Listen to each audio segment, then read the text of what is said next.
Finally আমার জীবনের সেই ইচ্ছে পূরণ আর স্বপ্ন পূরণের দিনটা চলে এলো।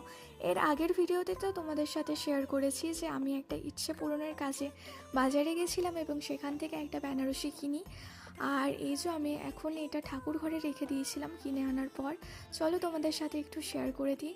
এটা হচ্ছে তার পরের দিন সকাল সকাল আমি রেডি হয়ে গেছি একটা নতুন কুর্তি পরে, কারণ এখন আমাকে যেতে হবে সেই গন্তব্যস্থলে।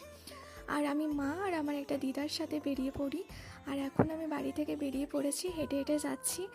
আর আমার মনের ভেতর না একটা আলাদা আনন্দ, একটা আলাদা অনুভূতি কাজ করছে, যেটা বলার মতো না। আমি জানি এতক্ষণে তোমরা বুঝেই গেছো আমার ইচ্ছে পূরণটাই কী। তো ভিডিওটা পুরোটা দেখতে থাকো। আর এখন আমি অলমোস্ট মন্দিরের কাছাকাছি চলে এসেছি। আর যেহেতু এটা শ্মশান মন্দির, একটু দূরে আর একটু ফাঁকা সাইডে, একটু জঙ্গলের মাঝে হবে, এটাই স্বাভাবিক। এখন আমি মন্দিরের একদম কাছে চলে এসেছি। আর আমার মনটা আরও আনন্দে ভরে যাচ্ছে।